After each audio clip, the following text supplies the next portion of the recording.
반갑습니다. 우리 전국 우리 청신 랩런트들을 이렇게 화면으로나마 이렇게 만날 수 있어서 너무 반갑고요. 저는 1998년도 제1기생 대구 청신을 입학해서 다녔던 랩런트입니다. 그래서 여러분들을 이렇게 청신에서 만날 수 있다는 것은 너무 귀한 우리 후배들을 만나는 것이고 또 랩런트 동생들을 만나는 그런 기분으로 되게 반갑고 즐거운 마음으로 오늘 함께 인도받게 되었습니다. 오늘 제가 우리 랩런트들과 꼭 나누고 싶었던 주제는 4차 산업 시대가 지금 이미 왔고 앞으로 더 심해질 거라고 합니다. 전도자께서도 4차 산업 시대의 후유증을 대비하라 라고 하셨는데 과연 2030, 2080 이 시대의 주역인 우리 랩런트들은 무엇을 미리 보고 무엇을 미리 준비해야 될 것인지 그것을 오늘 함께 나누도록 하겠습니다. 제가 한번 기도할게요. 하나님 감사합니다. 우리 전국 신학원에 있는 귀한 청소년 랩런트들을 지금 이 시간 시공간을 초월하여 주의 성령께서 말씀께서 역사하여 주시고 2030, 2080 하나님 후유증 시대에 4차 산업 시대에 우리 랩런트들이 하나님 앞에 주역으로 쓰임 받을 것인데 오늘 미리 보고 미리 준비할 수 있는 언약을 잡는 시간으로 인도하여 주옵소서. 감사드리며 살아계신 예수 그리스도의 이름으로 기도드립니다. 아멘. 네, 오늘 저는 4차 산업혁명과 랩런트의 세계관이라는 주제로 함께 나누도록 하겠습니다. 하나님의 말씀인데요. 제가 읽어드릴게요. 요한복음 16장 13절입니다. 그러나 진리의 성령이 오시면 그가 너희를 모든 진리 가운데로 인도하시리니 그가 스스로 말하지 않고 오직 들은 것을 말하며 장래의 일을 너희에게 알리시리라. 아멘. 성령 하나님께서 우리와 함께 하시고 분명 말씀으로 인도하실 것인데 그 말씀 속에서 미래를 알려주실 거다라고 말씀합니다. 따라서 여러분들이 4차 산업 시대, 코로나 시대, 또 미래를 알 수 없다라고 세상은 불안해하고 두려워하는 이 시대에 미래에 대해서, 장래의 일에 대해서 말씀이 성령이 분명히 이끄시고 인도하실 거라는 이 말씀을 여러분들이 먼저 언약으로 우리가 붙잡고 시작해야겠습니다. 먼저 랩런트의 관점인데요. 하나님은 한 시대에 세계 복음화를 위해서 우리 랩런트들을 남은 자로, 순례자로, 정복자로 부르셨습니다. 성경적인 세계관을 단순하게 요약하면 우리 성경 66권의 이야기가 하나님의 창조 이야기, 창세기 3장부터 시작해서 12가지 문제가 계속 번져 들어간 타락의 이야기, 그리고 그리스도께서 참된 왕으로 선지자로 제사장으로 오실 것이다 라고 약속되어서 드디어 성취된, 그래서 예수님이 십자가 지시고 내일 이제 부활하는 우리 부활주일로 기념을 하게 되어지는데요. 예수님의 이 십자가 사건으로 인하여서 구속사역이 성취가 되었습니다. 그렇지만 하나님의 나라가 이 땅에서 시작되었지만 여전히 사단이 활동을 하고 있고 죄와 지옥 배경이 영향을 미치고 있죠. 그래서 다시 예수님이 재림주로 이 땅에 오실 때까지 하나님의 나라를 이루어 나갈, 세계 복음화를 실현해 나갈 바로 랩런트들을 하나님이 부르시고 시대마다 사용하세요. 그래서 완성될 저 하나님의 나라 그 과정에 하나님이 우리를 이 시대에 부르셨고 그 가운데는 사단과 12가지 문제가 여전히 세상에는 활동을 하고 있기 때문에 치열한 영적인 전쟁이 벌어지고 있습니다. 이 시대에 하나님이 다락방 전도운동 속에 나를 랩런트로 부르셨다는 건 우리 교회사적인 관점에서 역사적으로도 간단하게 한번 살펴볼 필요가 있어요. 2000년 전에 예수님께서 이 땅에 오시고 이제 십자가 지심으로 말미암아 시작된 그 하나님 나라의 복음을 초대교회 제자들과 초대교회 랩런트를 통하여서 하나님이 전 로마로 온 유대와 사마리아와 땅끝까지 이르러 내 증인이 되리라 하셨던 그 말씀이 성취가 되었습니다. 그래서 약 250년 만에 진짜 박해와 순교와 핍박 속에서도 이 남은 자, 순례자, 정복자들을 통하여서 로마 제국이 정복이 되었는데요. 문제는 이때부터였습니다. 더 이상 복음을 전하지 않아도, 전도와 선교를 하지 않아도 황제가 교회를 오고 정치인들, 사회, 문화, 각종 서밋들, 엘리트들이 교회를 오니까요, 더 이상 복음을 전하지 않아도 많은 사람이 교회를 오는 거예요. 누구든지 교회를 오는 거예요. 굳이 예수님을 진짜 믿지 않아도 교회에 오는 사람이 많은 것입니다. 이때부터 교회는 변질되기 시작했고 점점점 세속화되고 종교화되고 심지어 로마가 가지고 있었던 우상 종교의 모습으로 교회가 변질되어 버렸죠. 약 1000년 동안 중세교회는 어두캄캄한 시대를 보냈습니다. 복음이 완전히 증발된 시대였죠. 완전 미신화되고 우상화되어져서 마리아를 숭배하고 오직 그리스도가 아니라 다양한 성자들을 숭배하면서 이 로마 카톨릭이 타락되어 있었던 상황이었습니다. 심지어 중세에는 면죄부를 팔아서 이거 사면 천국 갈 수 있어, 이거 사면 천국 가는 시간을 단축할 수 있어 라고 속이면서 면죄부를 판매하는 그런 로또 복권과 같이 구원을 돈으로 주고 사고 파는 그런 시대가 되었죠. 그때 하나님이 남은 자 루터와 칼빈과 같은 종교 개혁자들을 부르셔서 다시 복음을 회복하고 말씀을 회복하셨어요.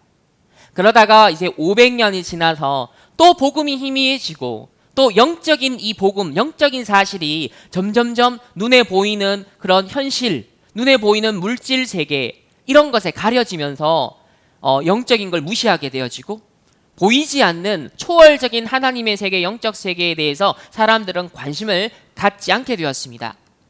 그런 가운데 현장에는 12가지 문제와 사단의 활동이 여전히 들끓고 있고 오늘날 사단의 서밋들 3단체가 일어나서 완전히 네피림 운동을 하고 있죠. 이제는 4차 산업시대까지 도래하여서 과학과 기술이 최고의 정말 우상이 되어가고 또 최고의 사람들에게 있어서 환영받을 만한 그러한 현장이 되어가고 있습니다.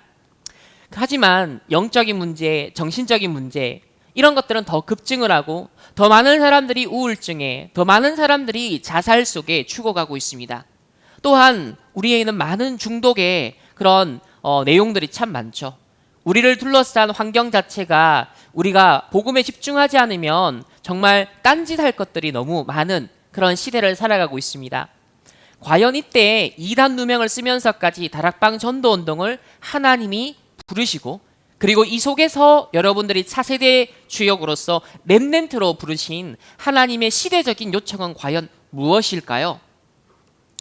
우리 지난주에 류 목사님이 다락방의 정체성에 대해서 말씀을 하셨어요. 초대교회를 법적으로 이단이라 막았고 그리고 유대 백성들, 바리새인들은 핍박을 했습니다. 어려울 수밖에 없었죠. 하지만 이때가 진짜 응답과 제자가 일어나는 시점이었습니다. 왜냐하면 초대교회 마가다락방에 가면 잡혀가고 또 핍박을 받고 어려움을 당하니까요. 조금이라도 사기꾼이나 가짜들은 올 수가 없는 곳이었어요. 그래서 나는 잡혀가도 오직 그리스도다. 나는 오직 복음 전할 것이다. 이런 진짜들만 모였다는 것이죠. 앞뒤 적당히 재고해서 계산하는 사람들은 올 수가 없었습니다. 내가 저 다락방에 가면, 저 초대교회에 가면 내가 손해일까 이익일까 이렇게 생각하는 사람들은 절대 모일 수가 없어요. 바리새인들은 틀린 교리 공부를 하고 맨날 비판하고 정죄하고 사람 죽이는 일만 했어요. 이런 사람들은 절대 올 수가 없었습니다. 그래서 핍박받는 초대교회는 참된 제자만 모일 수 있었고 이것이 다락방의 진정한 의미다라고 했습니다. 약 30년 전에 우리 다락방 전도운동이 시작되어질 때 류 목사님을 비롯하여서 1세대 우리 목사님들이 약 500명 정도 이단으로 찍혔습니다. 그래서 각 교단에서 쫓기고 제명을 당하고 모든 것을 잃어버렸죠. 심지어 교회도 나와야 하는 그런 상황이 발생하였습니다. 하지만 우리 전도자들이 오직 복음운동, 오직 전도운동, 오직 후대를 살려야 된다라는 그 시대의 정말 이유를 깨닫고 절대적 가치를 깨닫고 결단하셨죠. 그리고 이 복음을 지키기 위해서 이 성경적인 전도운동을 지속하기 위해서 사실 이 이단이라는 핍박을 받게 되었습니다. 1998년도 8월 27일입니다. 그때 다락방 2단성 검증 공청회라는 것이 횃불회관에서 열렸는데요. 이때 수천 명이 함께 모였습니다. 질문자가 이렇게 물었어요. 유 목사님한테. 정통교회는 천사 얘기를 잘 안 한다. 정통교회는 귀신 얘기를 잘 안 한다. 아니 천사가 우리의 종들이라면서요 라고 이렇게 비꼬았어요. 그랬더니 유 목사님 어떻게 받아치셨냐면 그럼 우리 주인입니까? 이렇게 말하니까 이 앉아있는 많은 사람이 빵 터집니다. 그러면서 저는 너무너무 보수 정통 칼빈주의 신학을 잘했다라고 생각합니다. 지금도 하나님께 감사합니다. 전혀 제 신앙하고 다르지 않아요. 단 현장 없다. 너무너무 많이 퍼져버린 우상과 너무너무 많이 퍼진 무당들. 당시에 유 목사님이 30만 무속인들이 있다. 엄청나게 많은 사람들이 점술에 빠져있고 우상에 빠져있다. 미신에 빠져있다. 그것을 무당 전도하시면서 보신 거예요. 옛날에 500년 전에 칼빈 목사님은 이런 우상이나 그런 무당이라든지 무속이라든지 영적인 얘기를 너무 많이 했는데 지금 교회가 안 하고 있다. 근데 우리는 이걸 해야 된다라는 거예요. 무당이 되고 귀신 들리고 실제로 죽어가는 현장을 못 보니까 말씀으로 얘기를 해줘야 된다는 거죠. 왜? 예수님도 가는 곳곳마다 귀신을 쫓아냈어요. 사도 바울도 초대교회 제자들도요. 가는 곳곳마다 흑암을 쫓고 보좌의 축복을 누리면서 하나님의 나라를 이루는 복음을 전파했거든요. 그래서 자꾸 현장에서 이렇게 시달리고 정신적으로 영적으로 시달리는 사람들을 만나다 보니까 이 복음을 말할 수밖에 없고 강조할 수밖에 없고 흑암을 꺾을 수 있는 권세, 천사가 우리를 돕는다. 이런 하나님 자녀의 신분과 권세를 좀 강하게 말할 수밖에 없었습니다. 그리고 그리스도께서 왕이요 선지자요 제사장인데 특별히 사단의 일을 멸하러 오신 하나님의 아들로서 이 그리스도의 왕권을 강조할 수밖에 없었던 그런 전도자의 심정. 저는 1998년도 9월 달에 대구 청신에 입학을 했었거든요. 그때 고등학교 1학년 때였습니다. 그러니까 이 98년도 2단 검정 공청회를 거치시고 바로 9월 달에 대구 청소년 전도신학원이 처음으로 시작이 되었던 거예요. 그러니까 영적인 세계를 전혀 모르는 이 한국 교회와 세계 교회를 향하여서 하나님은 전도자를 통하여서 이 시대에 필요한 메시지, 정말 흑암을 결박하고 천사를 동원하며 우리에게 보좌의 축복이 임하고 하나님의 나라가 임한다. 그래서 이 축복을 누릴 때, 이 비밀을 누릴 때 사단의 나라가 깨어진다. 정말 이걸 회복하고 누릴 이 시대에 렘넌트가 필요했던 것입니다. 그래서 우리 렘넌트들에게 세계관을 말씀하시네요. 영적 서밋은 반드시 세 가지 세계관을 가지고 있어야 된다. 첫 번째는 일반적인 세상 나라의 관점이에요. 이것은 이제 우리 육신, 우리의 의식주 문제를 해결하는 데 있어서 필요한 세상 나라의 관점이죠. 사실 모든 사람이 여기에 다 관심이 있을 수밖에 없습니다. 오늘 우리가 살아가는 시대는 더 이런 것들에 관심을 가지는 시대죠. 더 좋은 옷, 더 좋은 집, 더 성공하기 위해서 많은 사람들이 노력을 하고 있습니다. 하지만 세상 사람들이, 종교인들이 관심을 가지지 않는 영역이 있어요. 그게 뭐예요? 바로 네피림화되고 있는 사단의 나라입니다. 그들은 잘 먹고 잘 살기 위해서, 나를 위해, 물질을 위해, 성공을 위해서 열심히 살아간다 했지만 알고 보니 사단의 노예포로 속국되고 있더라는 거예요. 이런 영적인 네피림의 이런 흐름들을 우리 렘넌트는 보면서 하나님이 주신 답이 뭐냐면 예수님이 선포하신 바로 하나님 나라의 복음입니다. 지금도 성부, 성자, 성령, 성삼위 하나님이 복음을 전파하시고 복음이 증거되게 하시고 세계복음을 이뤄나가세요. 왜? 사단의 나라가 임한 곳에 하나님의 나라가 임하도록. 영적인 12가지 문제가 사단이 지금도 괴롭히고 있고 죽이고 있는 그 현장에 이 복음의 생명을 전해야 되고 이 복음의 능력을 증거해야 되니까 하나님의 나라를 이룰 전도자가 필요하고 교회가 필요하고 렘넌트가 필요한 거죠. 그래서 세상 나라, 사단의 나라, 하나님의 나라라는 이 세 가지를 동시에 봐야 돼요. 그래서 여러분이 지금도 공부를 하고 앞으로도 계속 공부를 할 거예요. 대학을 가면 더 거대한 여러 가지 학문들과 세상의 소리를 들어야 될 것입니다. 또 뉴스를 통해, 유튜브를 통해 여러분들이 또 취미생활을 통하여서 접하는 현실이 있습니다. 우리를 둘러싼 환경이 있잖아요. 그것을 항상 객관성 있게 사실을 점검해야 돼요. 그래서 요즘은 막 팩트체크라는 그런 말을 많이 쓰잖아요. 진짜 사실이 뭐냐, 그리고 진짜 진실이 뭐냐. 진실이라는 건 뭐냐면요, 감추고 있는 목적, 감추고 있는 동기를 말해요. 세상 사람들은 현실을 보고 사실을 말하지만 진실을 가립니다. 다시 말하면 내가 의도하는 게 따로 있는 거예요. 내가 A라는 사람에게 어떤 거를 말을 하면서 숨기고 있는 나의 의도가 있어요. 그러면 반대편에 있는 사람도 마찬가지예요. 나에게 어떤 말을 할 때 어떤 의도가 있어요. 그게 숨어있는 진실, 숨어있는 동기예요. 그래서 뉴스를 보든 여러분의 세상의 문화를 보든 막 화려한 현실과 사실만 보지 마시고 가려져 있는 진실, 저 사람들의 동기가 뭘까?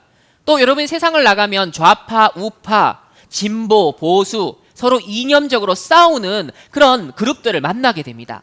또 여러분이 보고 듣고 이런 콘텐츠들이 여러분이 보는 애니메이션, 영화, 듣는 음악, 자, 여기에도 세계관, 사상, 이념이 다 들어가 있어요.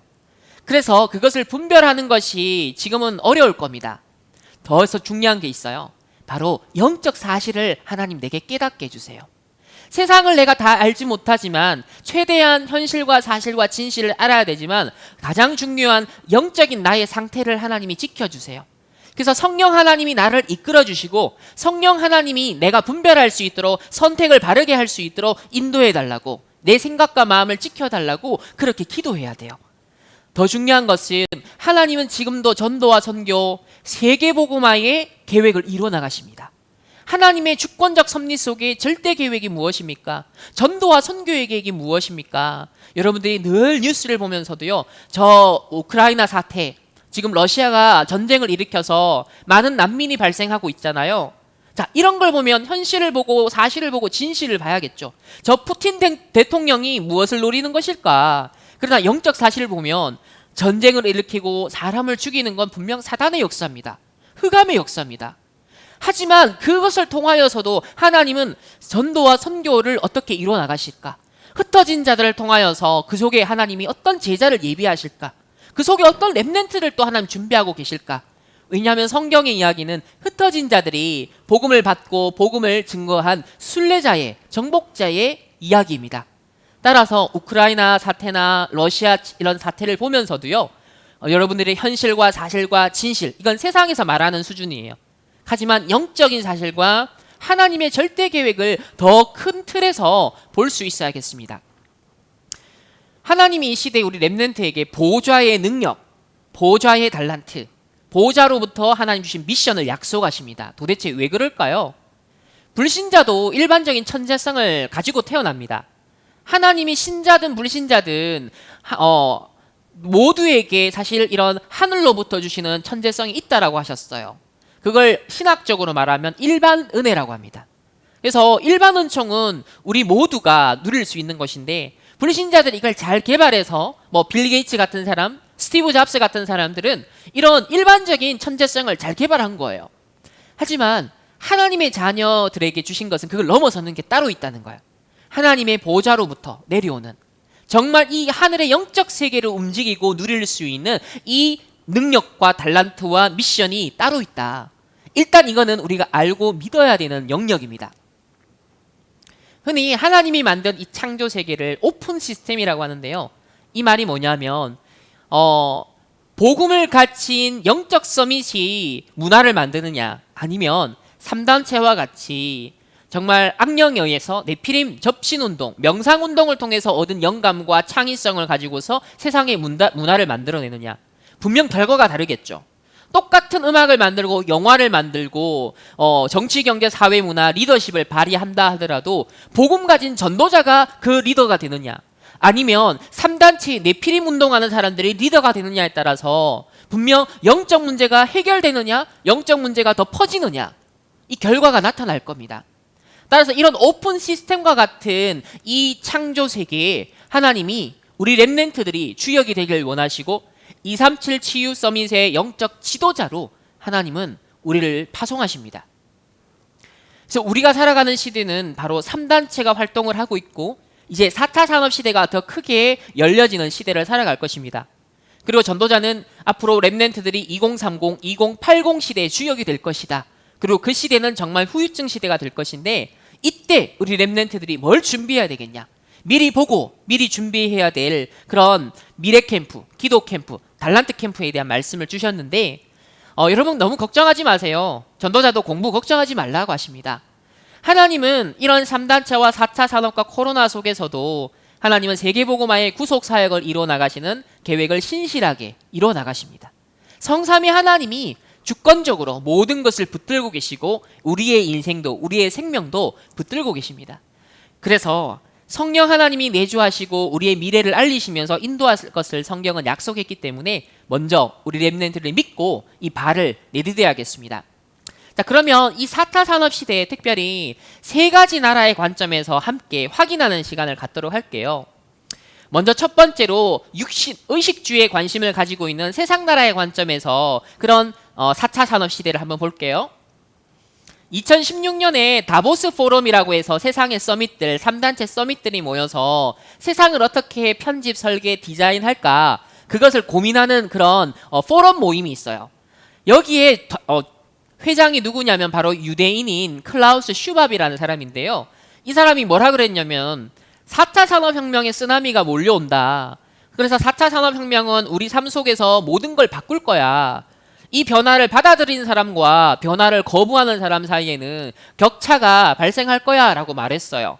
그러면서 그 해에 바로 이세돌 씨가 이 알파고와 함께 바둑을 붙는 사건, 그래서 인간이 패배하는 사건을 통해서 전 세계가 충격을 받고 이제 4차 산업시대에 모두 다 쫓아가는 그런 상황이 되었습니다. 먼저 과학기술의 시대인데요. 4차 산업혁명 시대를 우리가 말하기 위해서는 지금 빠르게 발전하고 있는 주요 과학기술에 대한 이해가 객관적으로 필요하겠죠. 이 4차 산업혁명이라는 말을 먼저 공식적으로 던졌던 다보스 포럼의 클라우스 슈바 회장은요. 크게 세 가지 종류의 기술을 말하고 있습니다. 여러분들이 이제 공부해야 될 부분이겠죠. 첫 번째는 물리적인 기술의 범주인데요. 여기는 이제 물리적이라는 것은 이제 손에 잡히는 것, 눈에 보이는 것, 물질적으로 여러분들이 경험 가능한 걸 말하는 거예요. 무인 운송 수단, 또 3D 프린팅, 로봇 공학, 또 신소재, 자, 이런 것들이 포함이 되어집니다. 그래서 앞으로 4차 산업 시대에 많은 기술이 발전하면 많은 혜택을 주고 인간에게 편리함과 유익함을 줄 거예요. 그래서 이런 부분에 대해서 우리 렘넌트들도 공부를 하고 준비를 해야겠죠. 또 외로운 노인들에게 AI 인형이라든지 이제 반려견 대신 반려 로봇이 대체하는, 또 1인 가구가 많아지고 노인이 혼자 외롭게 살아가는데 그들에게 위로가 되어지고 어떤 면에서는 말도 할 줄 아는 그런 AI 로봇이 앞으로 발전을 할 것이기 때문에 이런 어떤 문제, 시대의 문제를 해결하겠다라고 말합니다. 또 갈수록 점점 인간과 유사한, 또 인간의 어떤 감정을 표현하고 읽는 그러한 AI 로봇도 점점 발전할 거라고 해요.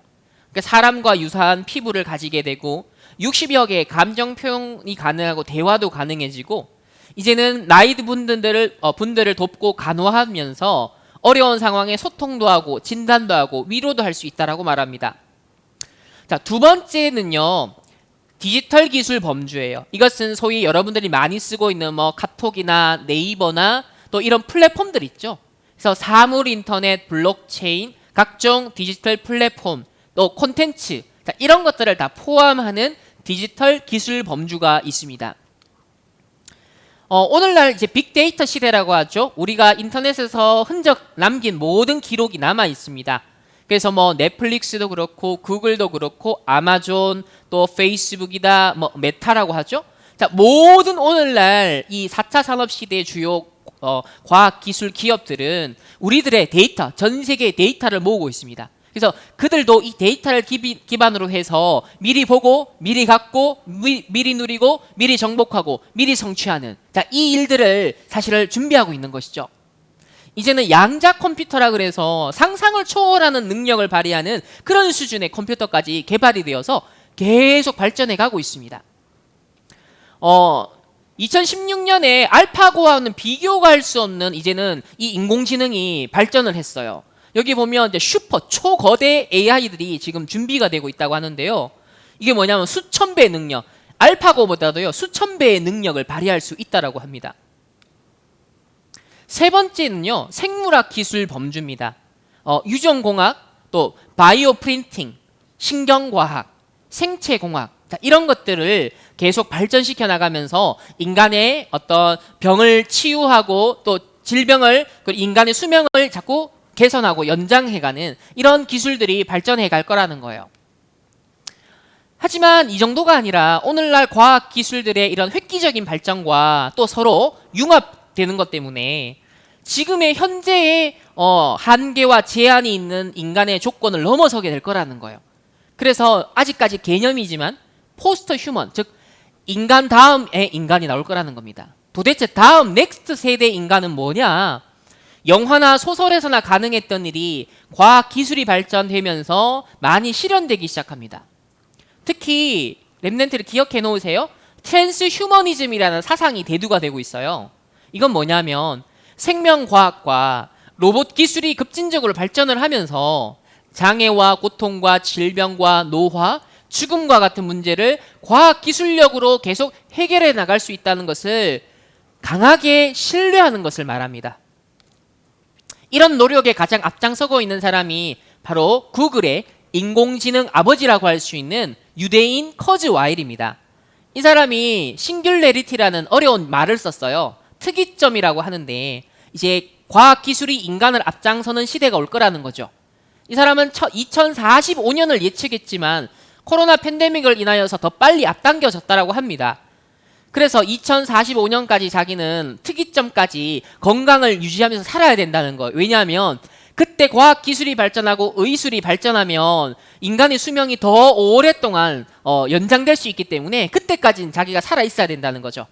그래서 아침에 67알, 점심에 59알, 저녁에 24알을 먹는다고 합니다. 자기 건강을 관리하기 위해서. 자, 이런 트랜스 휴머니즘을 소위 21세기 일종의 욕망의 선악과다다. 인간이 무엇인가 자신의 탐욕과 자신의 어떤 자아를 실현하기 위해서 끊임없이 이런 도전을 한다. 그렇게 표현을 하고 있어요. 심지어 구글에서는 죽음의 문제를 어떻게 해결할까? 그래서 실제로 회사가 만들어졌어요. 칼리코라는 회사가 2013년에 만들어져서 이 생명 연장과 관련된 프로젝트가 지금 계속 진행되고 있습니다.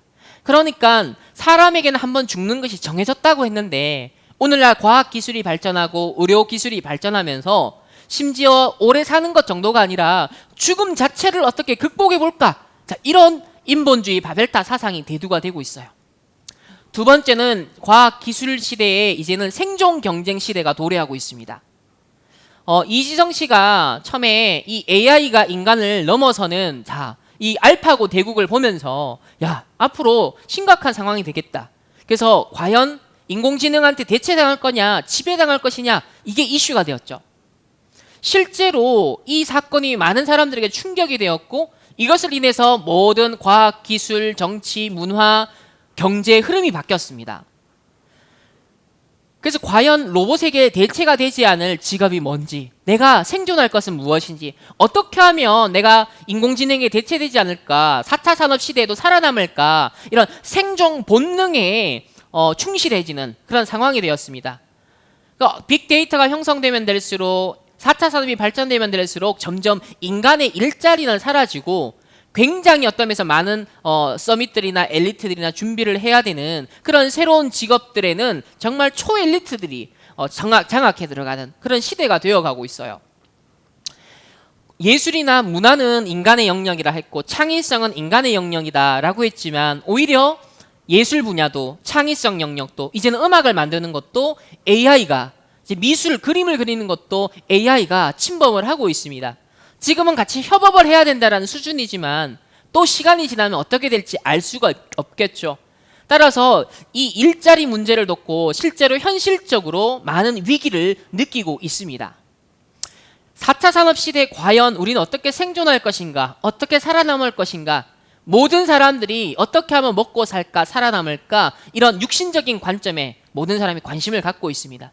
분명 그 속에 살아남는 사람이 있고 많은 사람들은 도태가 되어지고 거기서 이렇게 무너지고 점점 인생이 그렇게 영적으로, 정신적으로, 육신적으로 병드는 사람들도 많이 생겨날 거예요. 세 번째는 빅브라이더의 시대가 될 거라고 합니다. 특히 중국을 보면 이것을 잘 알 수 있죠. 중국은 공산주의 나라이기 때문에 사실 통제하는 나라잖아요.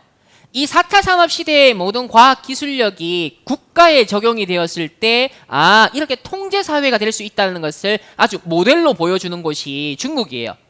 14억 명의 인구를 CCTV 6억대로 감시를 하는데 이 CCTV에는 인공지능이 탑재되어 있어서 사람이 얼굴을 인식합니다. 그러니까 길거리를 가다가도 여러분의 얼굴을 인식하면 개인정보가 다 나오는 거예요.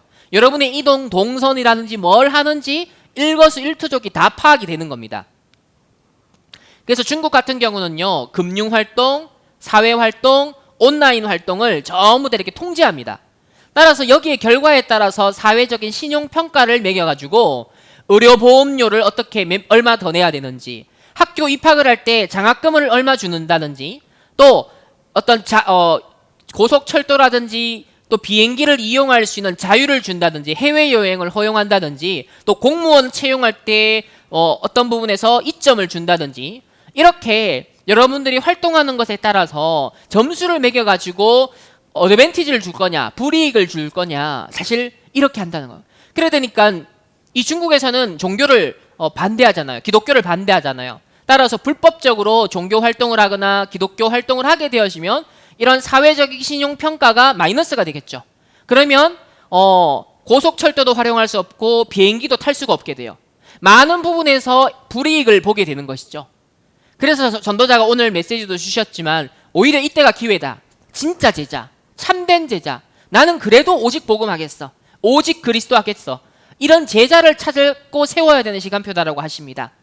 그래서 이 중국이 보여주는 것처럼 4차 산업시대에 많은 과학기술이 발전하면 할수록 통제할 수 있는, 모든 것을 컨트롤할 수 있는 그런 빅브러더 시대가 도래할 것이다 라고 말하는데, 분명 저는 3단체를 통하여서 이 시대의 4단이 전 세계를 통제하고 전 세계의 흐름을 만들어가는 그런 보이지 않지만 빅브러더 시대를 점점점 이루어 나가는 아마 시대가 되어가지 않겠냐. 더 궁극적으로는 4단의 나라를 이루어 나가는데 이런 4차 산업시대의 많은 과학기술력이 악용될 가능성도 굉장히 크다라는 것이죠. 어쨌든 4차 산업시대가 과연 위기냐 기회냐, 여기에 대한 많은 얘기들이 되고 있지만 정작 본질적인 영적 문제와 시대적인 후유증에 대한 관심은 없습니다. 그래서 두 번째로 우리 렘넌트를 주목해야 되는 것은 바로 4단의 나라입니다. 먼저 많은 사람들이 어딘가에 중독되어 가고 있어요. 이제 가족끼리도 친구끼리도 같이 있지만, 같은 공간에 있지만 실제로는 따로 인터넷에 연결되어 있는, 그래서 사람들이 이런 가상세계에 머무는 시간과 많은 에너지, 돈을 쓰게 되어집니다. 이런 가상세계가 만들어진 이후 사람들은 실제 세계에서 요구되는 그런 투쟁적인 삶, 그런 경쟁 구도의 삶으로부터 현실적인 도피가 더 쉬워졌어요. 너무 많이 스트레스를 받는 현실이 싫어서 이제는 가상세계로 일종의 재미와 또 나를 조금 쉬게 해주는, 이런 세계를 자꾸 찾는 거죠. 실제 세계에서 힘든 상황을 극복하지 못하고 임시적으로 모면하기 위해서 가상세계로 빠져들고 있는 그런 현실 감각과 단절되는 위험성이 생겨나고 있습니다. 그래서 어느 연구 결과에 따르면요, 넷플릭스를 정말 20년 동안 꾸준히 보면 몸이 이렇게 변한대요. 여기 보면 2040년 넷플릭스에 중독된 에릭과 한나의 가상인물을 3D로 만들었어요. 뚱뚱한 체형, 잿빛 피부, 다크서클, 당뇨병, 대장암, 하지정맥류의 위험. 실제 미국인의 넷플릭스에 중독되고 있는데 이용자의 약 50%가 넷플릭스가 필수적이다 라고 말했습니다. 이것은 이제 코로나 팬데믹 초기지만 지금은 더 많은 사람들이 이제 디즈니 플러스다, 넷플릭스다, 이런 OTT 그런 플랫폼에 많은 사람이 가입을 하고 시간을 쓰고 있습니다. 이 넷플릭스의 CEO가 이런 얘기를 했어요. 우리의 가장 큰 경쟁자는 인간의 수면 시간이라고. 즉 어떻게 하면 사람들이 잠을 더 자지 않고 자기 이 넷플릭스라는 플랫폼을, 컨텐츠를 이용하게 만들까를 이 사람들은 치열하게 연구를 한다는 겁니다. 그래서 게임 중독도 심각해지고 이제는 주식 중독, 심지어 가상화폐 중독도 심각해지고 있어요. 그리고 미국 같은 경우는 한 해 마약 중독된 상태에서 태어나는 신생아가 27,000명이라고 합니다. 사람들은 하나님을 떠난 상태에서 공허하고 흑암 가운데 무엇인가 나에게 편안을 주고 내가 안식을 얻고 뭔가 재미를과 쾌락을 줄 수 있는 걸 찾을 수밖에 없잖아요. 그런 가운데 오늘날 시대 자체가 점점점 중독을 일으키고 있는 시대가 되어갑니다. 중독적인 기술은 원래 관심의 경제학이라는 개념 속에서 나온 것이에요. 이거는 그 허버트 사이먼이라는 사회과학자가 처음에 정의했는데요. 사람의 관심이 곧 돈이 되는 경제 시스템을 말합니다. 그래서 여러분들의 관심을 획득하기 위해서, 관심을 빼앗기 위해서 기업들이 경쟁을 하는 시대가 되었죠. 하지만 수십 년 전에 이제 이런 얘기를 했는데 지금과 같이 셀 수 없이 많은 미디어와 서비스와 콘텐츠가 진짜 관심을 끌는 정도가 아니라 아예 중독을 시키기 위해서 기술을 개발하고 경쟁을 하고 있는 이런 상황을 만약 목격했다면 관심의 경제학이라고 말하지 않고 아예 중독 경제라고 말했을 거예요. 자, 이런 중독 경제는 사실 우리의 여러분의 습관 형성 전략을 통해서 이 습관을 형성하는 전략을 이용하는 것인데 우리의 뇌는요, 크고 작은 어떤 경험들을 통하여서 재밌다, 즐겁다, 좋다, 이게 뭐냐면 도파민이 우리 뇌에서 나온다는 거예요. 이 도파민을 자극하는 제품 기능을 설계함으로써 이 제품이나 콘텐츠 여러분이 사용할 때마다 뇌가 보상을 받는 거예요. 좋다, 재밌다라고. 그래서 점점점 그 콘텐츠나 제품과 플랫폼에 점점 머무르는 시간이 늘어나고 빠져나올 수 없는 중독이 되어가는 거죠. 현실 세계에서는 내가 지도자가 될 수 없고 리더가 될 수 없는데 게임만 잘하면 사실 게임에서는 사람들을 리더할 수 있고 많은 어떤 면에서는 자기의 자긍심을 키워갈 수 있죠. 이렇게 나를 보완하고 나를 대체할 수 있는 그런 재미가 존재하는 겁니다. 그러다 보니까 점점 뇌라는 건 이렇게 집중을 해야 되는데 온전한 집중력을 유지하는 게 어려워져 갑니다. 왜? 늘 카톡 확인해야 되죠. SNS 확인해야 되죠. 그러다 보니까 현대인의 집중력을 CPA 상태다. 지속적으로 파편화된, 이렇게 쪼개지고 나뉘어지는 그런 주의력 결핍된 상태를 말합니다.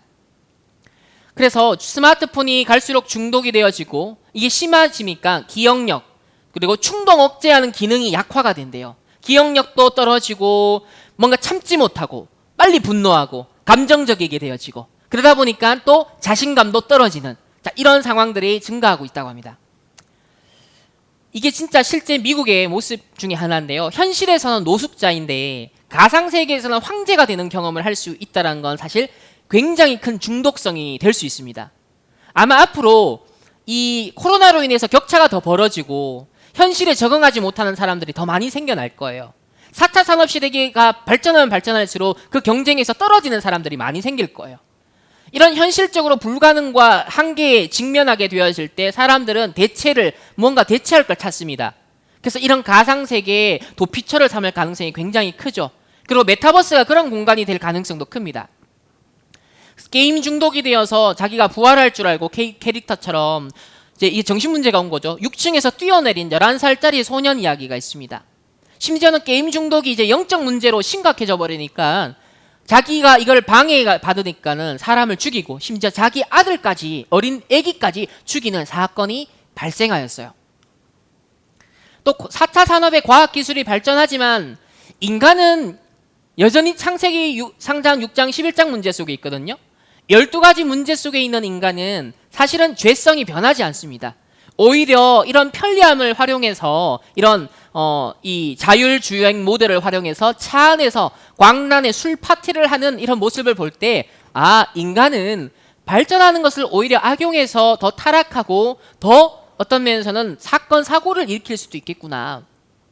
그리고 여러분이 접하는 보고 듣고 읽는 것을 통해서 가짜 뉴스, 가짜 정보가 넘쳐나는 시대, 우리에게 혼란을 주고 우리 렘넌트의 정체성을 흐리게 만들고 어떻게 하면 복음으로 전도와 선교를 하고 살릴 것인가를 고민해야 되는데 세상에서 주워 들은 것들이 여러분의 가치관이 되고 세계관이 되고 여러분의 관점이 되어가고 있죠. 그래서 여러분이 배우고 확신한 하나님의 말씀에 거하고 나의 영적 상태가 하늘 보좌와 통하는 하나님의 인도를 받는 상태가 너무 중요한 거예요. 두 번째는 네피림 운동입니다. 4차 산업시대 과학기술을 발전시켜 나가는 이런 서밋들, 3단체 주역들은 그야말로 뭐 동성애를 적극적으로 지지를 하고 있습니다. 심지어 마약이라든지 과학기술이라든지 이런 걸 접목시키고 또 고대로부터 있었던 각종 오컬트적인 영성이라든지 이런 여러 가지 사람들을 창의성을 개발하기 위한 목적으로 마약까지 아주 적극적으로 활용하는 그런 서밋들이 나오고 있습니다. 그래서 접신운동, 명상운동 이제 점점점 사람들이 대중화되고 있죠.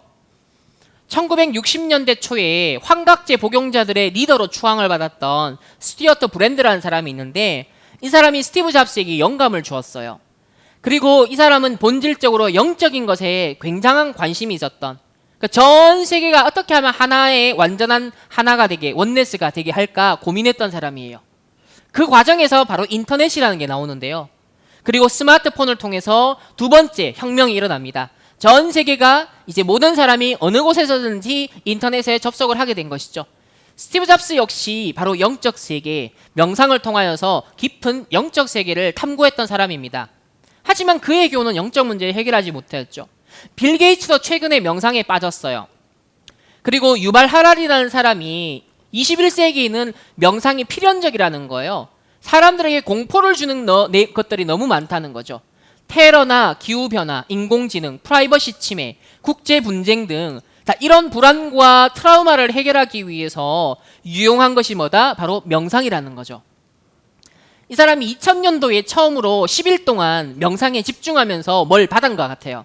그리고 그때 깨달은 것을 통해서 책을 썼는데 그게 전 세계 베스트셀러가 된 겁니다. 사피엔스와 호모데우스. 지금도 매일 2시간씩 명상을 한대요. 1년에 한두 달은 명상 수련에 집중한다고 합니다. 즉 세상에서도 네피림의 영적 서밋, 기능 서밋, 문화 서밋이 나오죠. 이제 과학기술 시대에 많은 서밋들이 명상에 관심을 쏟습니다. 메타버스 공간도 점점 명상의 공간으로 되어가고 있죠. 그리고 실리콘밸리 미국의 4차 산업 시대의 가장 핵심이라고 센터라고 할 수 있는 곳에서 시작된 게 명상운동인데 그게 바로 글로벌 마인드풀니스 서밋. 글로벌은 237이죠. 마인드풀니스는 치유, 서밋은 서밋. 그러니까 237 치유 서밋 전략을 이들도 지금 파고들고 있습니다. 이제 아이들 교육을 파고들어서 이 서밋들이 아이들을 어릴 때부터 명상을 시켜야 된다. 그래서 불안해한 아이들, 정서적으로 문제 있는 아이들, 이 아이들에게 명상의 효과가 있고 뇌를 개발해야 된다라고 이 3단체 서밋들이 교육을 파고듭니다. 그래서 이제는 여기 보시면 CNN이라든지 이 마인드풀니스라고 해서 무료로 이 명상을 도와주고 하게 해주는 클래스가 미국에서 막 열려가고 있어요. 그래서 초등학생, 유치원생 할 것 없이 벌써 명상을 경험하기 시작합니다. 우리나라에 이 단월드라고 있거든요.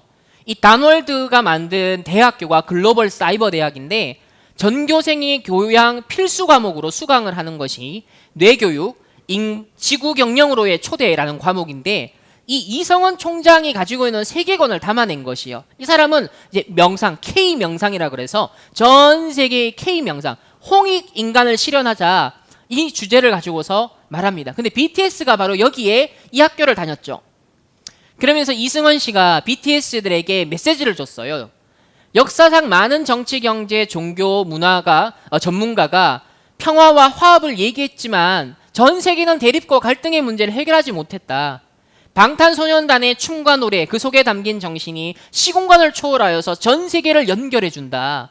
가수나 아티스트를 넘어서 스스로 자신을 더욱 사랑하고 건강한 몸과 강인한 정신을 가꾸고 여기서 중요한 표현이 나오죠. 영적인 완성을 위해서 노력해 주길 바랍니다. 이렇게 이승원 총장이 이 BTS가 꾸준히 지속적으로 명상을 통하여서 영적인 완성을 이루라라는 미션을 주고 있죠. 근데 중요한 건 이 이승원 씨는요. 이 단월드의 명상 마스터들을 따로 모아놓고 이 명상 서밋들을 따로 모아놓고 접신 운동을 계속하고 있습니다. 그래서 여러분 영상을 아마 보신 적 있을 텐데요. 완전 귀신 들리는 현장입니다. 생생하게 이 현장을 볼 수 있어요. 그래서 여러분이 사실과 현실을 넘어 진실을 봐야 돼요. 그리고 영적 사실을 봐야 되는 거예요. 오늘날 미국과 유럽에 한번 기독교가 휩쓸었던 그런 서구 사회에는요. 기독교 이전에 이제 기독교를 떠난다. 하나님 필요 없다. 그러면서 기독교 이전에 그 나라가 옛날부터 가고 있었던 고대 영성으로 돌아가자. 고대 이교도들을 영성을 체험하자라는 운동이 일어나고 있습니다. 그래서 뭐 유럽에서 올림픽이 개최되고 런던에서 그때 올림픽이 개최되고 가면 그 모든 모티브들이 전부 다 어디서 따오죠? 고대 신화에서 따오죠. 그리고 뭐 엘사라든지 뭐 겨울왕국이라든지 이런 것들이 전부 다 북유럽 신화에서 모티브를 따오는 거예요. 그래서 우리가 디즈니에서 만드는 각종 컨텐츠들도 영적인 세계를 자꾸 다루는 컨텐츠들이 나오고, 넷플릭스에도 보면은 이런 어떤 오컬트라든지 또 고대 신화를 배경으로 하는 그런 모티브의 이야기들이 계속 나오죠. 그리고 작년에 히트를 쳤던 아케인이라는 그 애니메이션 역시 사실은 뭐냐면 마약이라는 것을 모티브로 한 겁니다. 인간을 각성시키고 인간을 업그레이드 시키는 데 있어서 또 다른 어떤 기술과 환각 물질을 이용할 수 있다는 것이 오늘날 3단체가 갖고 있는 주요 관심사 중에 하나거든요. 어쨌든 명상이 됐던 뭐 마약을 활용했던 인간의 능력을 업그레이드해서 창의성을 발휘해야 된다. 그게 이제 3단체가 가지고 있는 관심사입니다. 이 글로벌 사이버 대학에서 원래 명상 치료 학과를 만들었어요. 이제 명상을 가지고서 현장을 치유하겠다 이래 나와요. 이게 문제입니다. 명상을 통해서 치유한다는 건 굉장히 앞으로 큰 후유증이 예고가 되는 것이거든요. 그 증거가 뭐냐면 이미 디펙 초프라라는 이 하버드대 의대 출신의 서밋이 있어요. 이 사람도 명상하는 사람입니다. 오프라 윈프리 또 뭐 레이디 가가 전 세계 유명한 사람들의 정신적 영적인 멘토를 하고 있습니다. 이 사람이 젊은 시절에 바로 마이클 잭슨의 멘토였습니다. 마이클 잭슨과 차를 이동하면서 같이 잠도 자고, 자, 이렇게 얼마나 친한 관계였는지 몰라요. 하지만 마이클 잭슨이 영적으로, 정신적으로, 육신적으로 어떻게 망했는가, 실패했는가 보여주고 있습니다. 앞으로 명상 멘토들이 연예인들의 또 각종 유명한 사람들의 멘토가 되어진다면 어떻게 될까요? 명상 치유 학과를 통해서 앞으로 현장에 많은 사람들이 거기에 끌려가게 되면 어떻게 될까요? 마태복음 12장에는요 이렇게 말합니다.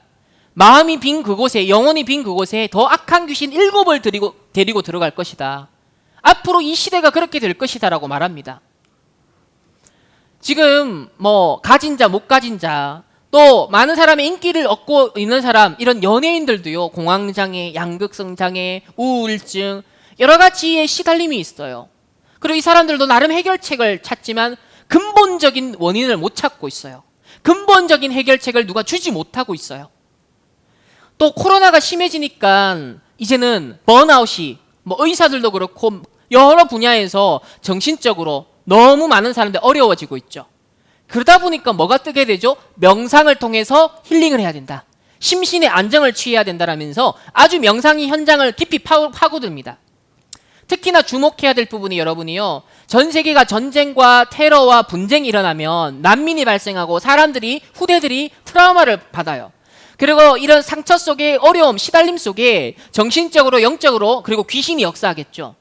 그럼 이런 후대들 가운데 범죄 조직에 빠진다든지, 또 매춘에 빠진다든지, 마약에 빠진다든지, 또 여러 가지 중독에 빠지는 아이들이 생겨날 것입니다. 무엇인가 원한과 분노에 빠지겠죠.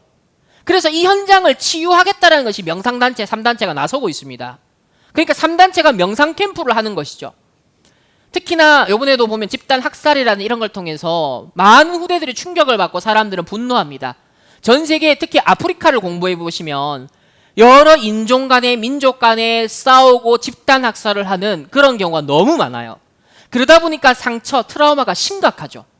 이곳에 전 세계 3단체들이요 명상을 통하여서 아이들의 뇌를 치유해 줘야 된다, 감정을 치유해 줘야 된다, 이렇게 지금 접근을 하고 있다니까요. 세 번째로 바벨탑 운동입니다. 이 3단체는 세상을 더 나은 세상을 만들겠다고 해요. 그래서 어떻게 하면 인간의 능력으로 더 나은 세상을 만들까? 프리메이슨도 더 나은 세상을 만들려고 해요. 유대인이요 오늘날 메시아 사상을 어떻게 갖고 있냐면 티쿰 올람이라는 사상을 갖고 있는데, 이것은 변질된 메시아 사상입니다. 즉 메시아의 의미가 단지 수동적으로 기다려야 되는 존재가 아니라 신과 협력해서 스스로 미완성의 상태의 세상을 완성시켜 나가는 메시아가 되자, 자, 이런 운동을 펼쳐가고 있어요. 4차 산업혁명의 그런 과학기술의 발전은요 이익과 혜택을 가져오지만 창세기 3장과 6장 11장이 역시나 활동을 하고 있잖아요. 따라서 이 과학기술 발전이 인간으로 하여금 하나님을 경시하거나 또 하나님처럼 되고자 도전하는 결과로 이어질 수 있습니다.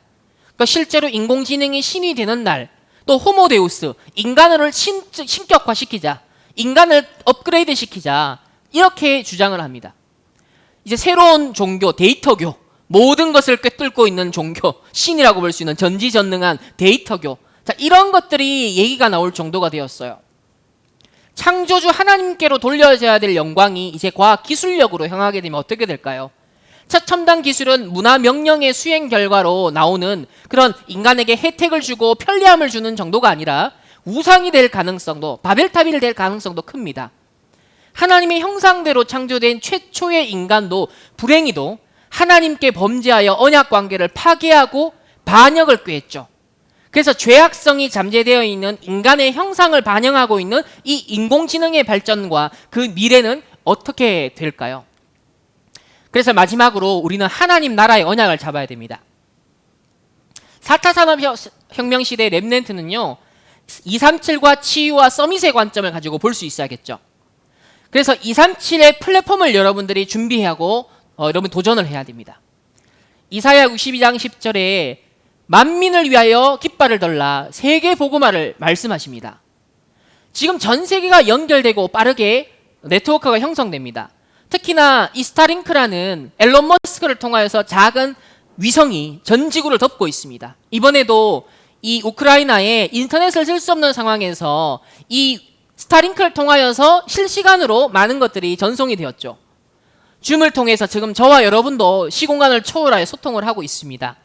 그리고 메타버스 공간이 앞으로 시공간을 초월하여 237의 전도 선교 현장이 될 수 있겠죠. 이런 237 플랫폼에 여러분들이 즐기기만 하지 말고 그냥 재미로만 보지 말고 어떻게 하면 정말 상담할 수 있는 현장, 포럼할 수 있는 현장, 전도 선교할 수 있는 현장, 치유할 수 있는 현장으로 이용할 수 있을 것인가를 여러분들이 한번 공부를 해보세요. 그래서 사도행전 1장 8절에 땅끝까지 내 증인이 되리라는 그 말씀이 이 4차 산업시대의 237 플랫폼을 가지고서 어떻게 실현해 가길 하나님 원하시는가, 거기에 대한 여러분 관점, 세계관을 활짝 열고 전문성을 하나하나 질문하며 준비하시길 바랍니다. 두 번째는 치유의 세계관이 필요하죠. 바로 치유의 파수망대가 돼야 됩니다. 3단체가 지금 명상운동으로 파수망대를 하고 있거든요. 그것은 더 큰 문제를 가져와요. 뱀이 이 아담과 하와를 속일 때요, 육신의 눈을 밝게 만들었어요. 그리고 하나님과 같이 되겠다 거짓말을 했습니다. 그러면서 보암직, 먹음직, 지혜롭게 할 만큼 탐스럽기도 한 나무인지라 너무나 치명적인 매력이고 화려함, 달콤함이 있습니다. 그리고 그 남편에게도 같이 줬어요. 중독성이 있고 전염성이 있어요. 그리고 육신의 눈이 밝아져서 내가 벗었다는 걸 보게 됐어요. 내가 없구나, 이게 없구나. 그러면서 무화과 나뭇잎으로 자신을 가립니다. 이게 뭐예요? 하나님을 떠난 인간이 내게 없는 것을 집착하는 겁니다. 오늘날 보시면 사람들의 모습이 그래요. 가상세계에서의 모든 모습이 그래요. 북캐릭터라든지 또 여러 가지 페르소나라든지 이런 것들이 다 무화과 나뭇잎 치마 역할을 하는 거예요. 나의 부족과 약점과 상처, 열등감을 포장하고 합리화하는, 자, 이러한 무화과 나뭇잎 치마는요, 한계가 있습니다. 끊임없이 또 만들어야 되고 또 만들어야 돼요. 끊임없이 갈증이 또 생겨납니다. 그래서 하나님은 이 아담과 하와에게 가죽옷을 지어 입히셨어요. 오늘날 다양한 플랫폼과 콘텐츠 대부흥 시대는 하나님을 떠난 인간의 육신적인 욕망과 결부되어 있어요. 혼돈과 공허와 흑암으로 채워진 우리의 영적 상태로 인해서 무엇인가 의지할 수밖에 없는 거죠. 그래서 임시적인 구원, 그래서 임시적인 어떤 구원의 길로서 무화과 나뭇잎처럼 나를 가리고 살아남기 위해서 몸부림을 치는 모습입니다. 죄와 사단, 지옥 배경 아래 근본 문제가 해결되지 못한 인간은요, 결국 타락한 지성과 감성과 의지에 휘둘리는 노예의 삶을 살게 됩니다. 끊임없이 재미와 흥미를 만족시켜주는 새로운 경험을 갈망할 수밖에 없죠. 오늘날 등장하는 각종 플랫폼과 콘텐츠들은 바로 임시적인 충족을 시켜주는 무화과 나뭇잎 치마와 같은 역할을 합니다. 그래서 사도행전 13, 16, 19장의 21세기 버전이라고 볼 수 있겠죠. 그래서 이런 인본주의 우상이 늘 사람들을 대체해 가는데 우리는 복음의 말씀으로 묵상운동으로 근본적인 만족과 근본적인 행복을 우리는 찾고 전달해야겠습니다. 마지막으로 서밋 안테나를 세워야겠습니다. 3단체는 아까 글로벌, 아까 전에 보셨죠? 237을 지금 정복하고 있습니다. 그러면서 237 치유 서밋 운동을 하고 있습니다. 여기는 인공지능의 아버지라고 하는 커즈와일이 만든 글로벌 서밋, 싱귤레리티 대학이라는 것인데요. 전 세계 4차 산업시대 리더를 키우겠다는 거예요. 그래서 집중훈련 코스가 있는데 보면 10주차까지 있어요. 10주차까지. 예수님도 40일 훈련을 집중시키는데요. 1주차는 동기부여를 합니다. 2주차에는 집중 연구를 시킵니다. 5주차부터 이제 7주차까지는 사례 연구를 시키고, 그리고 8주차부터 10주차까지는 실제 CVDIP 여정을 거쳐서 프랙티스, 창업 아이디어를 구체화하는 작품을 만들어요. 이런 식의 집중 CVDIP를 시켜가지고서 4차 산업시대를 선도하는, 이끌어가는 서밋을 만들겠다. 근데 문제는 이 분야의 지도자들이 다 3단체 서밋들, 명상운동, 접신운동하는 네피림 서밋들이라는 거죠. 그래서 우리는 이걸 따라가는 게 아니에요. 여러분들은 그럼 내가 저 속에 어떻게 들어갈지 이거 고민할 필요가 없어요. 바울은 이렇게 고백합니다. 무엇이든지 내게 유익하던 것을 그리스도를 위하여 해로 여김은 내 주 그리스도 예수를 아는 지식이 가장 고상하기 때문이라. 그래서 최고의 지식 그리스도, 복음에 여러분의 각인 뿌리 체질하십시오. 그리고 여러분 세상의 것을 바라보는 것이 아니라 위에서 보호자로부터 부르신 부름의 상, 나는 하늘 배경 삼아 하나님이 나의 힘이 되십니다. 그리스도께 잡힌 바 된 참된 성공자가 되겠습니다. 엘리트를 살리는 참된 복음의 엘리트가 되겠습니다. 하나님이 주신 언약이니까요. 붙잡으세요. 그래서 마지막으로 바울아 두려워하지 말라. 네가 가이사 앞에 서야겠고 너와 함께 항해하는 자를 다 너에게 주었노니 그랬습니다. 자, 이 후유증 시대에 앞으로 여러분 살리는 주역이 되어야겠는데요. 3단체를 통한 시대적 위기가 올 것을 대비하라고 하십니다. 앞으로 3단체뿐만 아니라 4차 산업시대에 심각한 후유증이 온다고 하십니다. 이제는 영적 문제, 정신병이 심각해질 거라고 하십니다. 더 나아가서 무속시대가 온다. 무엇인가 어떤 영에 사로잡히는 시대가 온다는 거예요. 단순히 우리나라 무속만 떠올릴 게 아니라 각종 네피림 운동, 접신 운동, 명상 운동을 통해서 악령에 사로잡혀가는 시대가 올 거라는 겁니다. 그래서 우리에게 보좌의 능력, 보좌의 달란트, 보좌의 미션을 약속하셨죠. 여기에 대한 당연, 필연, 절대성을 여러분 굳게 붙잡으시고 계속 강조하시는 393의 기도에 정말 집중하는, 그래서 청소년 시기에 다 안 될 수 있거든요. 저도 청소년 시기에는요 솔직히 뭐가 뭔지 모르겠더라고요. 저는 중학교 1학년 때 영어를 포기한 사람, 영어 23점. 그러니까 나는 세계보고만 못할 거다. 난 영어 안 되니까. 나는 북한보고만 해야지. 이렇게 생각했던 사람이에요. 그런데요, 복음 하나만 붙잡았어요. 오직 그리스도 다 이루셨다. 이게 내 힘이고 내 배경이다. 그래서 나는 그리스도 하나만 누려야지. 사실 이거 하나를 잡았는데 하나님은 제가 할 수 없는 일을 하게 하시고 갈 수 없는 곳에 가게 하시고 절대 불가능을 가능케 하시는 것을 보게 되어집니다. 이 393의 보좌의 기도, 시공간을 초월하는 3단체와 4차 산업시대의 후유증을 초월하여서 어떤 접신운동도 네피림 운동도 초월하여서 모든 걸 이기고 승리하고 정말 살릴 수 있는 하나님 나라의 비밀 가진 우리 모든 전국의 청신 렘넌트 되기를 축복합니다. 237 나라 5천 전국 복음할 미래의 주역 다시 한번 축복하며 4차 산업혁명 후유증을 대비하는 렘넌트들로 미리 보고 미리 갖고 미리 누리고 미리 정복하고 미리 성취하는 우리 모두가 되기를 소망합니다. 기도하겠습니다. 주님 감사합니다. 귀한 우리 청소년 전도신학원의 렘넌트들을 제자로 모아주시고 이 시대 남은 자 앞으로 하나님 순례자 정복자로 가게 하심을 감사합니다. 특별히 우리가 가게 될 시대는 4차 산업시대의 후유증 시대라고 합니다. 3단체에 많은 후유증이 온다라고 합니다. 이 네피림 접신운동의 후유증이 올 것인데 정말 보좌의 축복을 누리는 묵상운동하는 이 렘넌트들이 일어날 수 있도록 하나님 축복하시고 우리 렘넌트들에게 정말 미래 캠프, 기도 캠프, 달란트 캠프가 되어져서 하나님이 나에게 주신 나의 것, 나의 현장, 정말 나의 달란트를 찾을 수 있도록 하나님 축복하여 주시옵소서. 감사드리며 살아계신 예수 그리스도의 이름으로 기도합니다. 아멘.